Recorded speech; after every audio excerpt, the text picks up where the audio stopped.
Now it's time for Straight on the Point with Jesse T from some undisclosed location somewhere in the world. Now, ladies and gentlemen, here's Jesse T. Well, it's good to be back with you. The Brown Beauty is back on. It's time for the Jesse T Show. Yes, our second day of the week on a beautiful Southern California summer week. This is actually the first official week of summer. Last weekend was the first official weekend of summer here in Southern California. Good to have you along with us on our YouTube subscriber channel. It's free to subscribe right now. Jesse Terrero, just go to YouTube, Jesse Terrero channel, and you can subscribe right there. Let us know that you're following and watching, and you can check out the show happening live right now as we build that YouTube audience up this year, 2018. Saying hi to our Instagram audience as well, too. Instagram Live. Now we have a new element to Instagram Live. We can actually broadcast 1 hour of an Instagram Live show, and it will stay within the body of your Instagram page. So they've made some upgrades there, so we'll be tinkering around with that the next coming 3 or 4 days. But saying hi to our friends there at Instagram Live at Jesse Terrero. So good to have you along with us there. And we can't, of course, ever forget our big bad audience here on Facebook.com/Jesse Terrero. And our Facebook audience is chiming in with us right now. Boy, it's starting to get real busy. I can see that. As well as the foundation that starts it all for us. We're talking about the powerofvoices.com at www.thepowerofvoices.com. You can also go on the Facebook page of The Power of Voices and watch our show broadcast live there as well, and on Straight to the Point, but the best place to get it is right here, or you can listen to the audio version for those of you who just have the possibility of listening to it while you're traveling through your places that you're going through today throughout this great nation that we call the USA. And God bless America. Boy, I'll tell you, the most beautiful place on the planet Earth to live. I've lived all around California, and I've traveled to 300 U.S. cities in my lifetime, spent some time in all of them, and I've been to 43 international countries. That's right, 43 different places, and not just the worst places in the world. I've been to some really nice locations like Italy and France and Germany, and I've been to England and places like that that are considered, first rung, top of the ladder, top drawer countries. Nothing like good old USA. Nothing like it. Absolutely nothing like it at all. I'm always so happy and thankful. In fact, I was watching Denzel Washington over the weekends, some of his speeches that he gave at different college ceremonies this last couple of 3 or 4 or 5 years.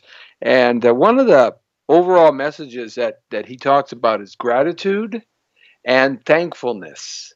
And, you have to be thankful for the things that you have in life. You have to be really thankful to be a person who was born here in America. There are so many people from around the world that want to come here for one reason or another, and they want to come here under any circumstance that they can get in, legally or illegally. And of course, we've seen a spike in that in the last 25 or 30 years, the illegal immigration. But they want to come here. They don't want to stay in their countries necessarily. And I will attest to that because in so many of the countries that I've been in my lifetime, there really is no middle class. There is no midway ground. You're either very wealthy, very educated, and you come from the other side of the tracks, or you're very poor, uneducated, and you come from the other side of the tracks. There is no in-between ground. And that's in places like England and France and Germany. That's in places like Spain and Italy and Greece. It's not necessarily what you think it is over there, especially with all that migration that has taken place with the millions and millions and millions of people leaving the Middle East. They don't want to be in the Middle East. I wouldn't want to be in the Middle East. At some point in time, you just get tired of seeing your family members blown up, shot, killed, kidnapped, raped, murdered. I mean, there's only so much a man can take, right? And there definitely is no middle ground there. You're either very wealthy, connected corruptly or not, or you're just trying to survive like you've been trying to survive for 3,000 years. So America is really a place that is so unique in the history of the planet Earth. We are just so lucky that our parents were born in America. No matter what combination of bloodline you come from, whether you're white, Caucasian, whether you're brown, whether you're an American indigenous person, whether you're black, whether you're Asian, whether you're albino, Russian, Polish, Italian, it really doesn't matter. America is really the only place on the planet Earth, God's blue green earth today, right now at this moment, that you can start off with nothing and end up with something. And no wonder people want to come to our great nation. No wonder they want to come here. We are, like Ronald Reagan said, the last shining city on the hill. For the rest of the world, we are like the beacon of light. We are like that tower that shines in Las Vegas. I believe it's called the Luxus or Lexus. I'm not sure. I don't go to Vegas a lot. Where it beams up into the sky. That's what we are to the rest of the world. I've oftentimes said, and you've heard me say this, so goes America, so goes planet Earth. And I truly believe that we should be thankful for what we have. Be thankful, like Denzel Washington says. Be thankful that we can speak our mind. Be thankful for the Bill of Rights and our Constitution. Be thankful that we somehow, some way, were able to get away from that colonial English rule, that European ideology. We somehow was able to manipulate ourselves out of there because historically, George Washington really didn't win any battles at all in the Revolutionary War. He really didn't. He won some skirmishes and guerrilla war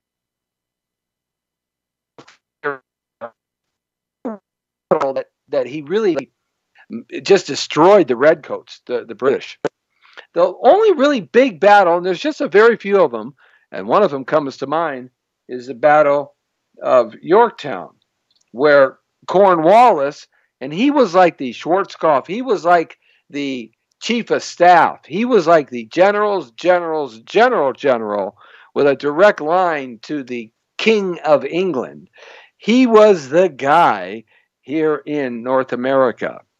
He ruled and governed everything, Cornwallis.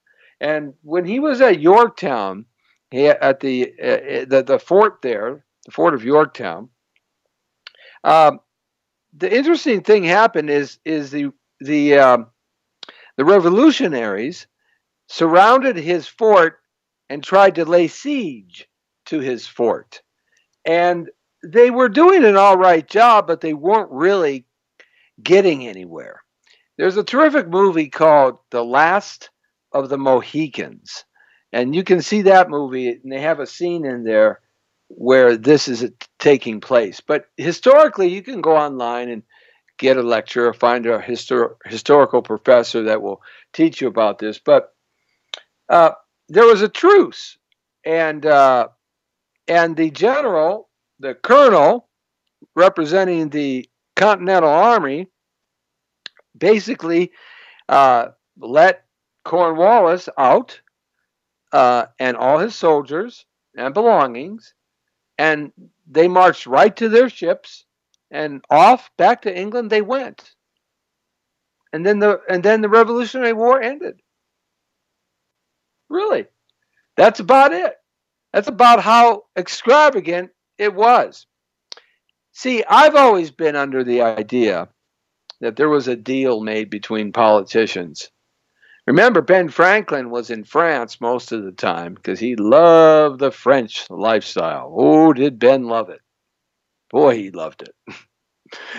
Ben was always a guy who was very fun, I guess you could say, with the local population.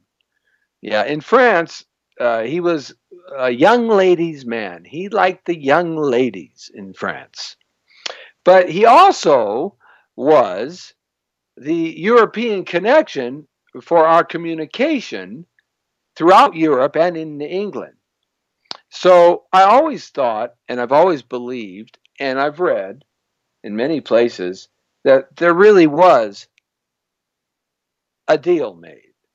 You see, we never really have left the English Empire. If you think for one moment that there is no English Empire anymore, think twice and put some thought behind it. We really never have left. If that's the case, why are we so fascinated? Why are we so fascinated with the Queen of England? Why do we really care? Why do we revere them so much? And it's just not because it's on the front page of the Inquirer, like they used to say, gossip at the coffee table. There's a reason why the Bank of England was run by Rothschild, the Rothschild that immigrated from Germany, who was a Jew, who changed his name to Rothschild and ruled the English bank, which was the Bank of the King, which was the Bank of Europe, because it was the most powerful bank. And as his sons were born, he sprinkled his sons in India, in France, and Germany, and he had control of the United States economy through the English Empire. It's of some great thought that you have to look at the dots and put them together and ask yourself, have we really left the English Empire? Have we really dissolved? Did we really win our freedom? My contention is we just manipulated and made a deal that allowed America and its natural resources to be used by England and then into Europe. Thus, we really have never left England. I could argue that point much deeper with factual base, but do some homework. It lends to the conversation because, you see, there is no place like America, not even in England. This is the greatest place to live. And like Denzel Washington said, we need to be thankful for the luck that you and I are here. And if you were lucky to come here legally, you need to be thankful and have gratitude, like our forefathers did that came here legally through Ellis Island and San Francisco. Came here to start a new life in a new country with new skills, with their new family, and learn a new language and a better way to live. Releasing and forgetting all that you came from, but keeping your spirit of who you were, but becoming an American, not a hyphenated American. So we need to be thankful for that. And the reason why I'm talking about that right now is because our country right now is so contentious with everybody. Everybody seems to be up in everybody's face for one reason or another. Everybody just dislikes everybody. Everybody's fighting everybody about everything. There is no commonality, it seems like.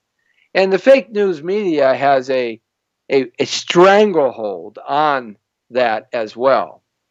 But it seems like not just black and white hate each other. It seems like brown and white, brown and black, black and Asian, Asian and indigenous. It just seems like everybody wants to fight and spew hate and disgusting words out of their mouths. It seems to me that our nation is, the civility of it has fallen apart dramatically and very quickly. This whole Maxine Waters thing. How dare she say the things that she says? And now she's backpedaling today saying that she did not solicit people to conduct violence against congressmen and women and senators, and also against people that are in the cabinet of the presidency. But when you listen and watch her diatribes, you understand. And if you go back in her career, before the burning of Los Angeles in the 90s and the riots, she was out there saying the same things here in Los Angeles. She's very good at spewing hate. And I hope that she gets everything that she's got coming towards her, good and bad. I hope that she does resign from Congress, because we don't need that kind of discourse in this country. We don't need people saying, I want to attack you in your restaurant. I want to do that. You see, it's interesting that you see a lot of lefties on the liberal side of the agenda doing that, but you don't see a lot of righties on the conservative side of the agenda. Why is that? Have you given that much thought? Nevertheless, the bottom line is there's so much disgust with each other now. And we've got to change that way of communicating. Otherwise, it will tear this country apart. It will. We will become our own worst enemy. And sort of that's what I think the powers of the planet want us to be, is our own worst enemy. President Trump, he tweets stuff and he says stuff, but he doesn't actually go out there and say, go in front of the faces of cabinet members and congressmen and senators and disrupt their lives and get their mailing addresses and find out where they live with your bullhorn, stand on their sidewalk. He doesn't do that. There's a big difference in what he does and what Maxine Waters and the likes of her, even Chuck Schumer, has said in the Senate that was the wrong way to go. It's really so true that if our house is divided, it cannot stand. And we are divided more than ever before. What is it going to take for us to not be divided? Another war? Another destruction or destructive act here in America against one of our buildings or bridges? What is it going to take for people to realize that they really have it pretty darn good in this country? We really have a great place to live, folks. And I don't care what color you are. You know, racism has been around since the dawn of mankind, whenever that happened. It's just built into the DNA and the genome of humanity. I honestly believe that. It's a part of what makes our eyes brown, blue, or green. It's a part of human concept. And we here in America have made the greatest strides than any other nation historically in trying to make that go away, trying to have civility and equal rights for everybody. We in America lead the world in the way human rights should be construed, created, directed, and projected. There are no human rights in the Middle East. There are no human rights in Russia. There are no human rights in China. Don't think that there is. There isn't. There are no human rights to speak of, really, in Afghanistan and Iran and North Korea and really Nigeria.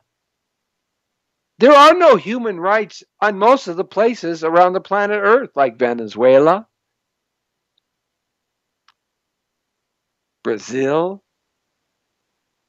We in America have led the way for others to follow on how to bring together a society. And the reason why we've done that is because none of us came from this land.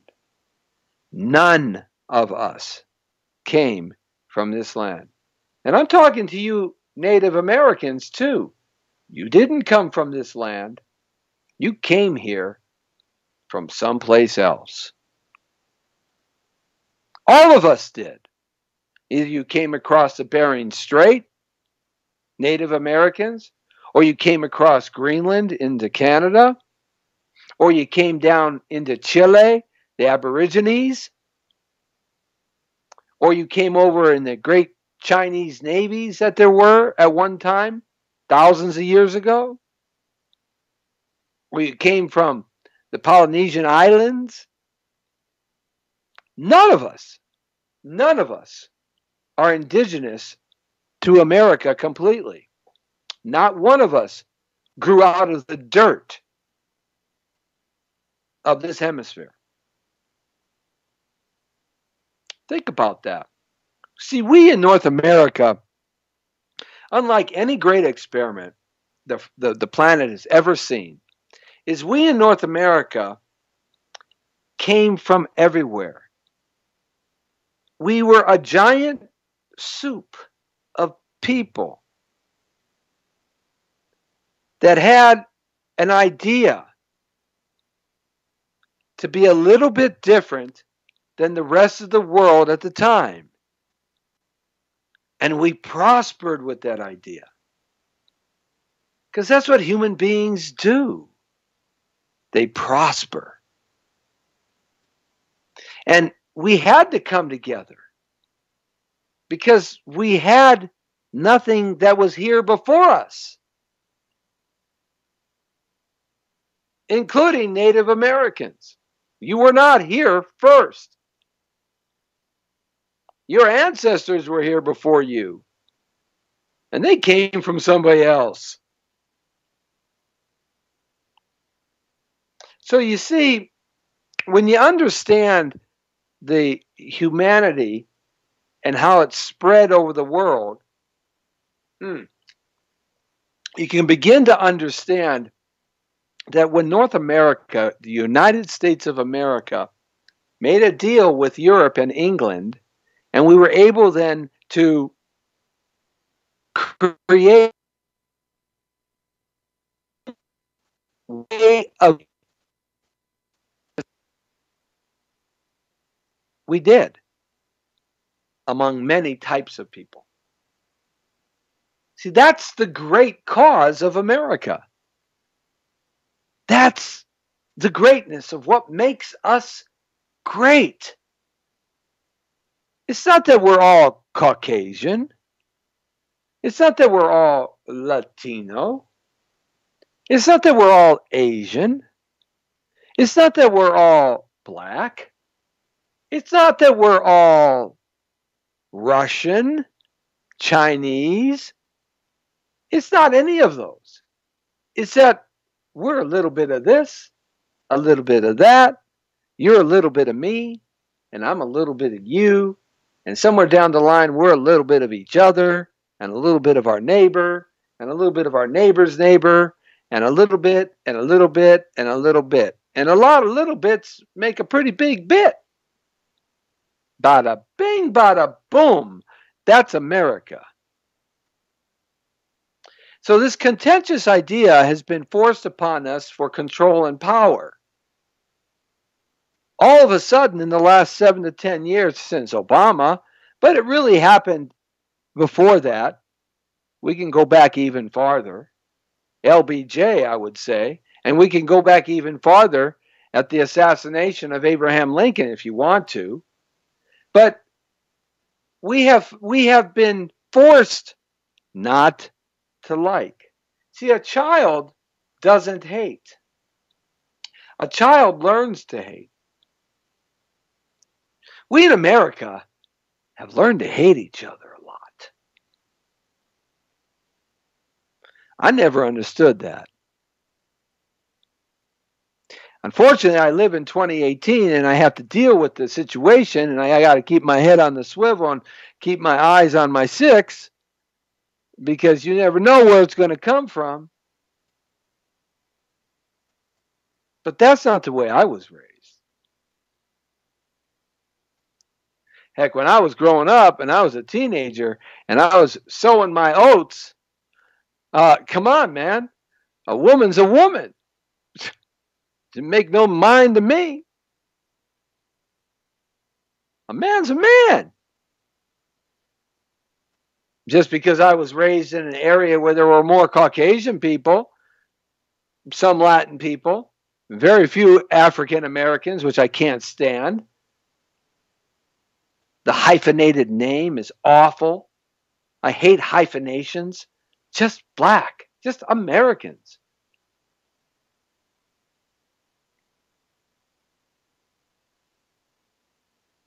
Didn't make any difference to me.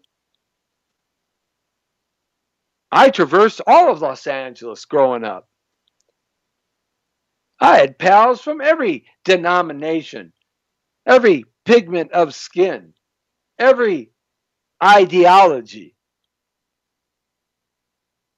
Didn't make no mind to me, but I saw this happening, man, more and more and more, to the point in my mid-20s, in the 80s, the world was changing fast, and what it's turned into in America now, I just frankly don't like it.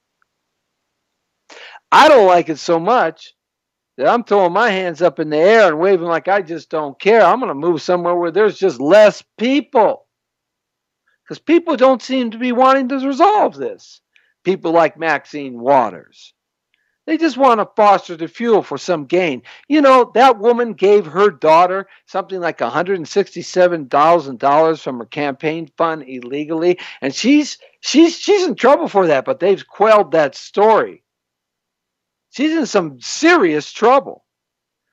You tell me how a congressman goes making $193,000 a year worth $174 million when he walks out. They don't want any change. They want you and I to continue to argue amongst each other and hate each other. Meanwhile, they can play their little games like the magician who's at the Magic Castle, does the magic for you up close and personal. I love those, those hand magicians who are like right there in your face. And man, they astound me. That's how good they are.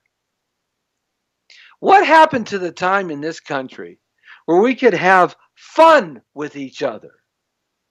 Where we could be a little, as they used to say, a little blue. What happened to the great shows like Sanford and Son that could actually air? That people actually laughed at. It didn't matter your color. What happened to those great shows? Like this one here from Sanford and Son. I want you to listen to this. It's absolutely friggin' hilarious. I was on Sanford and Son when I was a child. But this show, Sanford and Son with Red Fox, why can't we have humor like this? Check it out. Listen closely. Hopefully you can hear it. Hit it, buddy.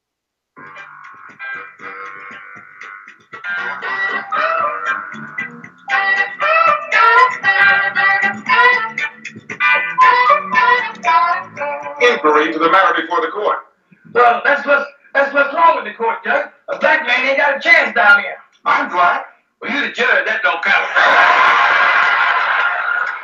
Listen, why don't you arrest some white drivers? I do. You do? Well, where are they? Look at all these niggas in here.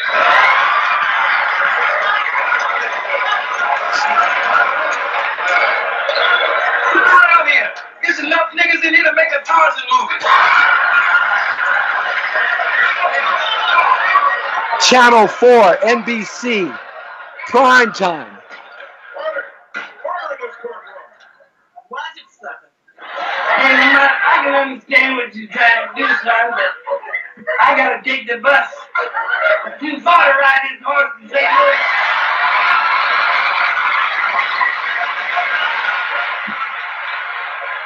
Red Fox, baby. 46 years ago today on NBC primetime with this kind of humor. What happened to our country? Why can't we laugh at each other anymore? Stop following me, I ain't got no hooks in his bag. He's talking to a woman there. Hit my head, evil doing heathen, but I didn't. That's right, man. He didn't. Yeah, I could have called you frog-eyed, fish-eating fool, but I didn't. I could have called you a monkey-faced, fat-bottom gorilla. But I didn't. So now I will, you fat-bottom, gorilla-faced ape. I got something here for you, husband. Here. That's a piece of plastic. That's a clear piece of plastic. No, it ain't. Put up to your face. That's your Halloween mask. Down in. Listen to that. The voice of a chicken coming out of a buzzard.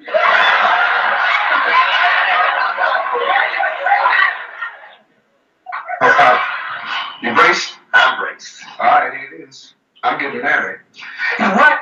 I'm getting married. What happened? Did you make some girl pregnant?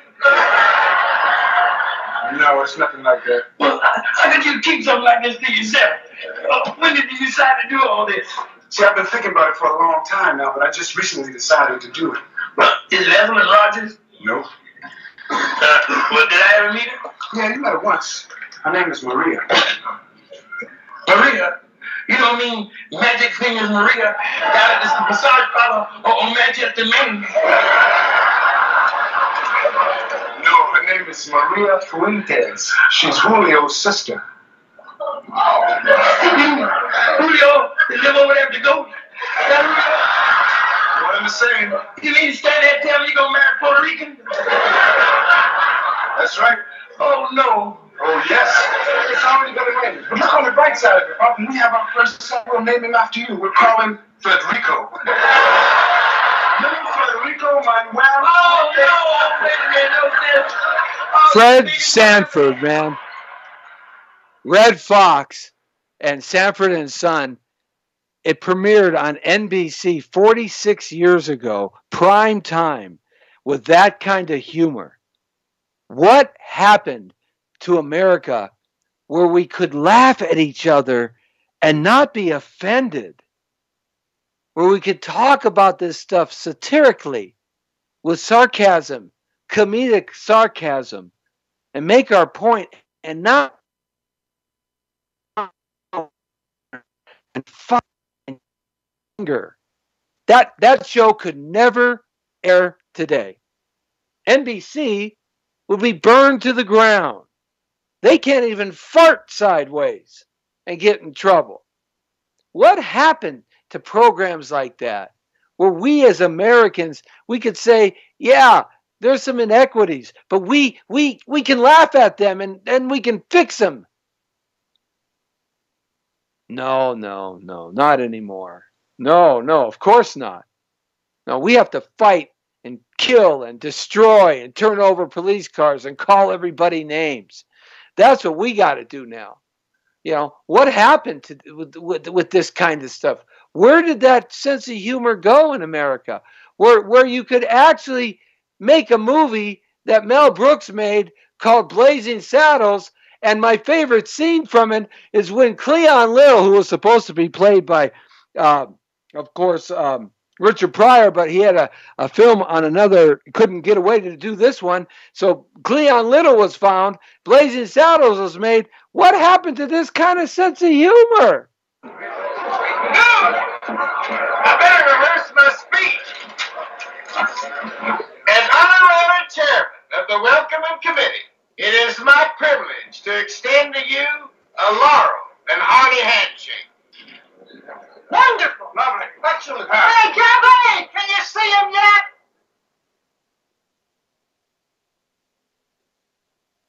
If you're coming, ring out the jingle bells, ring up the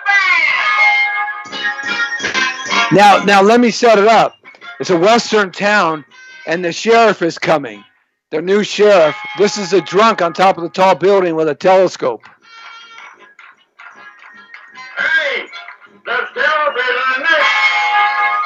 And The sheriff is near. and the crowd The sheriff is in there. and this town is welcoming him into town. He comes on a white horse, Cleon Little.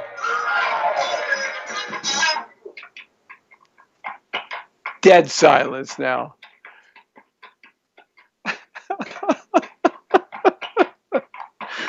Oh, you should see the faces of these. As chairman of the Welcoming Committee, it is my privilege to extend a laurel and hearty handshake to our new nigger.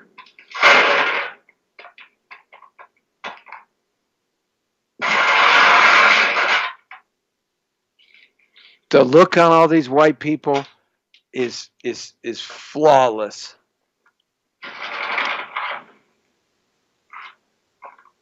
Now he's walking around to the welcoming stage where it says "Welcome, Sheriff." Cleon Little, just priceless. What a talent. Excuse me while I whip this out.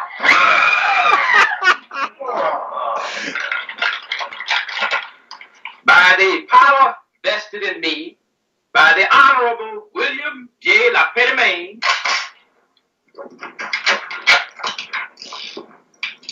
They're all pulling their guns out. I assume the duties of the office of sheriff in and for the township of Rockridge. Gentlemen, let us not allow anger to rule the day. As your spiritual leader, I implore you to pay heed to this good book and what it has to say. Oh God, here we go. Son, you're on your own. Now this is classic. Hold it. The next man makes a move, the nigger gets it. He puts a gun up to his own neck, Cleon Little. And everybody's like, Hold it, man. He's not bluffing. He's just crazy enough to do it. Drop it. Or I swear I'll blow that nigger's head all over this town. oh, Lord, he's desperate. Do what he says. Do what he says. oh Lord. They all put their guns down now and discuss that they can't shoot him. And he walks backward off the stage with a gun to his neck, playing two characters now. Isn't anybody going to help that poor man?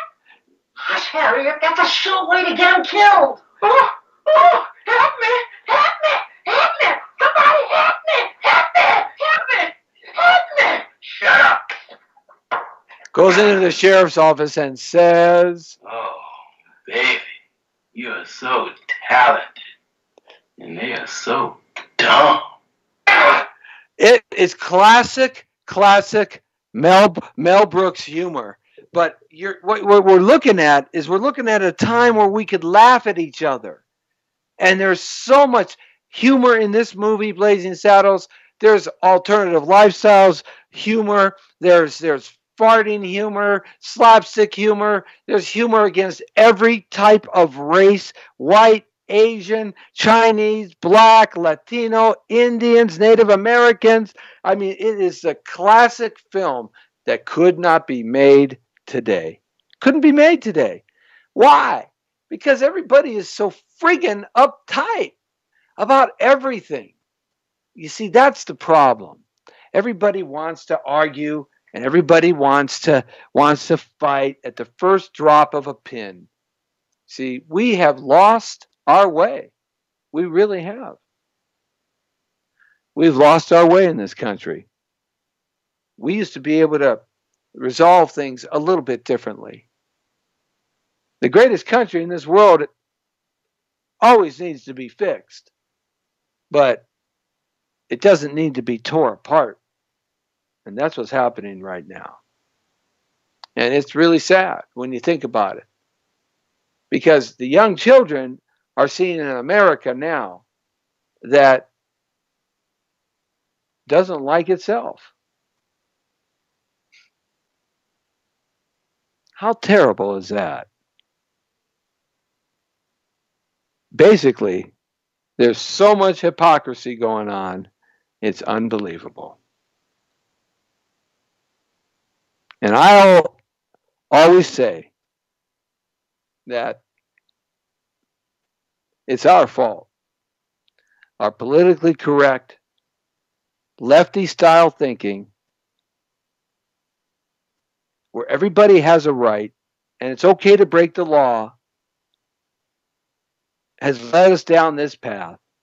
And the corrupt government and corporations, banking and insurance industries have funded the project. And the fake news media now just exacerbates it all for a reason. Nothing happens per chance, ladies and gentlemen. Shame on us all for allowing it to be done to us. What you going to do to make a difference? Switching gears right now. Hey, I want to talk about these tariffs real quick. I think you guys are getting the wrong idea about these tariffs. And I think a lot of professionals are getting the wrong ideas about these tariffs. I am a Trumpster. I voted for President Trump. I think he's doing a fantastic job. I think there's a lot of lies and a lot of things that are blown out of proportion that every other president has had happen on their watch, but they've gotten a pass. I think it's just a bunch of haters who are sore losers, and they just don't like the man. Okay, they want power. That's really all it is. You're seeing the gamesmanship on a power struggle. That's all you're seeing. And we happen to be the pawns on the board. But nevertheless, these things about tariffs, I don't agree necessarily with President Trump about this. The tariffs is an interesting thing because we have a couple of problems here. One of the problem is there are countries in the world that tax everything that comes into their country from our country. I mean, everything. Billions and billions and billions of dollars. And that's not fair. That's not fair because it's not a fair playground. And we tax a lot of things that come into this country from other countries to the tune of billions and billions and billions of dollars. And it's not fair. It's not a level, fair playground. And to impose more tariffs means really, honestly, when you get down to the brass tacks, it's a tax on you. Because the cost of whatever it is that you want is going to go up. So it essentially is a tax. The companies are going to make the same amount of money and more. So it's a tax with a hidden profit. Because the companies are multinational, the big ones that is, and they are offshore country that way have the warehouses where they're making these goods. So it's all going to be the same to them. They don't care. So we have a couple of problems here. The problem is, how do you level the playing field from our stuff going to, like, let's say China, and China not getting taxed as much as they tax us? Do you put more tariffs up? And then they put more tariffs up, and then other countries put more tariffs up? That's one way of doing it. Well, who actually pays for the brunt of that? The citizens in every country pay for the brunt of that. So who actually wins? The corrupt governments, the banking institutions and insurance companies, and the corporations. Who loses? You. It's just another way to erode the middle class in America. Yes, I said it. They don't like the middle class. The left likes the poor, and the right likes the rich. Who likes the middle? None of them. None of them. But they need the middle to get elected. So they lie. That's how they get elected. Every president lies. Obama lied. So many lies. Bush lied. So many lies. Clinton lied. So many lies. Trump lies. So many lies. But at least we're better off economically, and I like what he's doing. If I got to pick the best of two evils, I'm going to be picking the one that best suits our country. At least he's trying to make America great again and not bending over for everybody. But you see, we're so interlocked now in this world. Unless we become a country that just says no and closes the door on all business abroad, then we can't help but be interconnected. So what do? What do you do? There's a dilemma. Free trade is not free. We have never had free trade in the history of mankind. There's never been cross-the-board free trade. Don't think there ever will be. Free trade is not free because the government, when they got their goods from other countries coming in, they want a piece of that money, baby. So it will never be free. But perhaps by sending a message that said America's piggy bank is not open anymore, perhaps we can play the chess game and play the poker game and get countries to understand that they have to reduce, and so will we. So that at least those barriers come down a little bit. I think that's the best we can hope for. So I just wanted to clear that up, what tariffs really mean. Last thing I want to talk about today is human trafficking.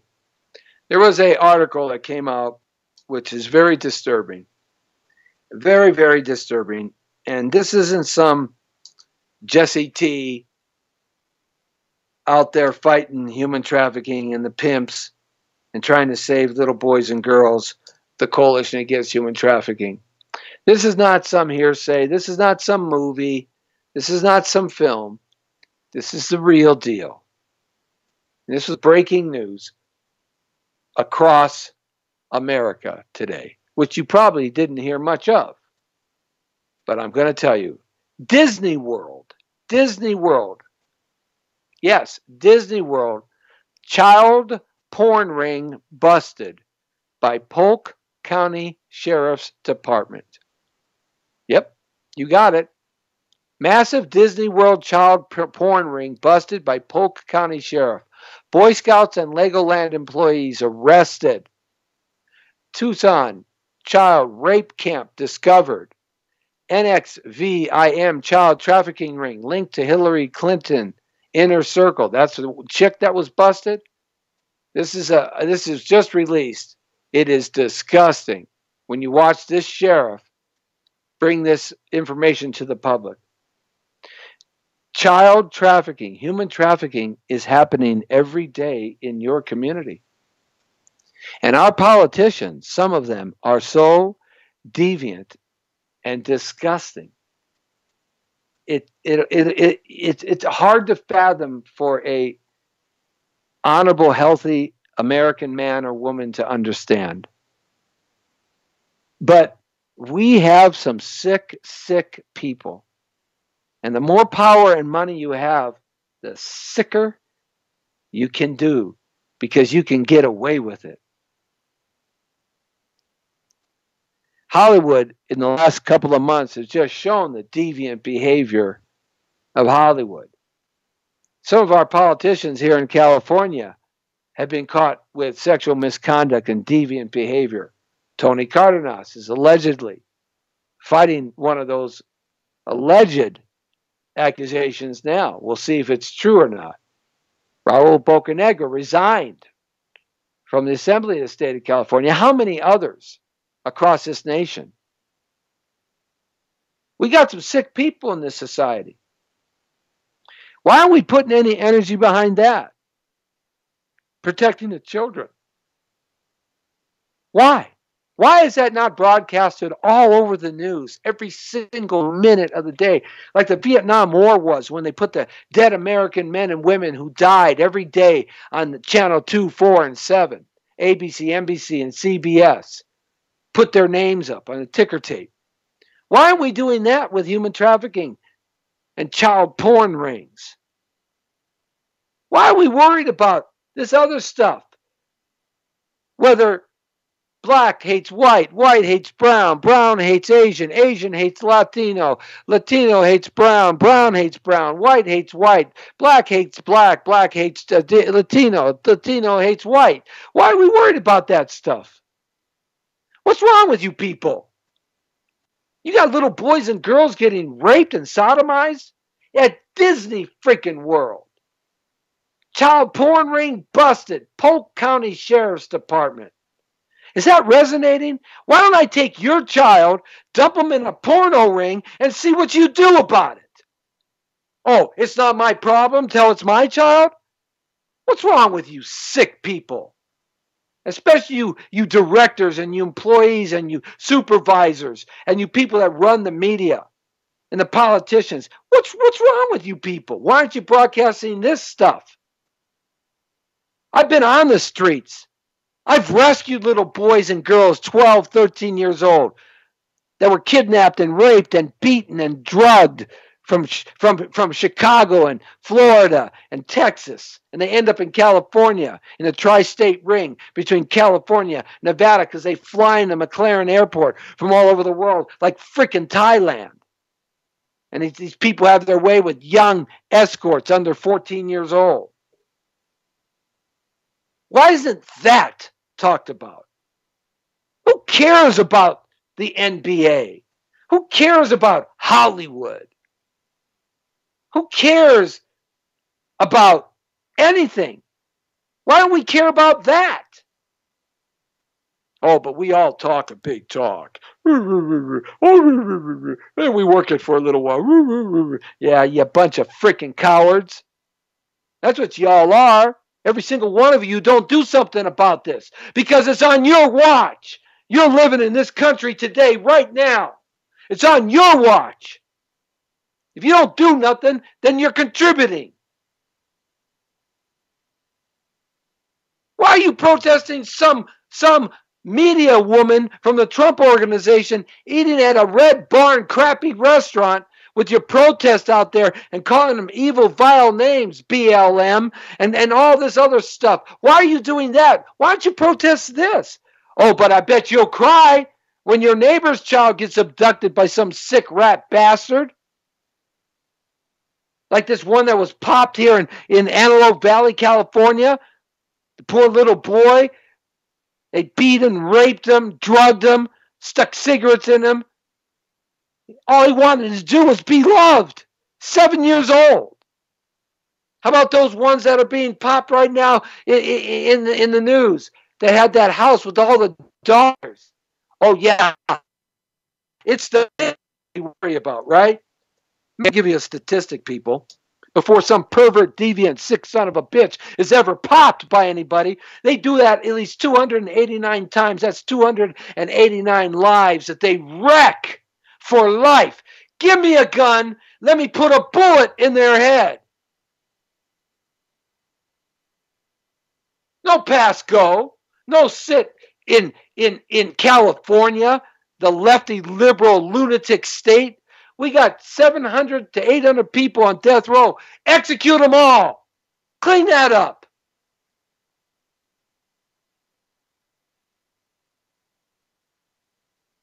That's the way I feel about it. Oh, maybe some people aren't guilty. Oh, maybe they aren't, but the percentage is so small. Too bad. Most of them are there because they're sick rats.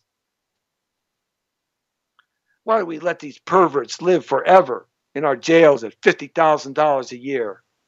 What's wrong with you people? It's you people here in California and Texas and Florida and Iowa, Oklahoma and North Carolina and Maine and Oregon and Mississippi and Wisconsin and Alaska. Do I have to name all 50 states?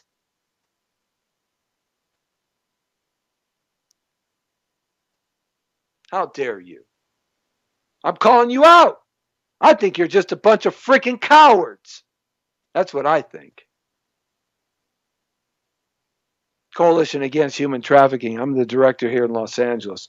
I fight the fight. I talk the talk, and I walk the walk. You just toggle my name in any Google search. You'll see what I'm about. What you're about? Putting some ducats in your freaking pockets while your neighbor's kid gets raped by some deviant sexual pervert?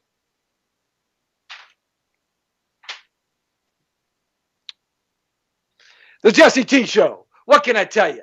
Hey, it's me, Jesse T. Now, that's the world according to Torero. You're straight on the point, brothers and sisters. There it is. The Brown Beauty is always on duty because it's me, Jesse T., and I can't help but being myself. That's for sure. Tomorrow, we got a great new young candidate, politician, vying for Assembly Seat California, District 39. We're calling Benitez to come in. And we're going to be in live in the studio tomorrow about the issues and how to clean some of this stuff up that we're talking about. Catch 5 on Wednesday here in Southern California. Right here on the Jesse T Show, live at 5 to 6 every day. Across the vast network of social media, TV networks we put together. Go check it out on past. Appreciate that. And thanking the folks at thepowerofvoices.com and the Global Radio Network right on. Hey, this is the Brown Beauty. I'm off duty. See ya. Boom.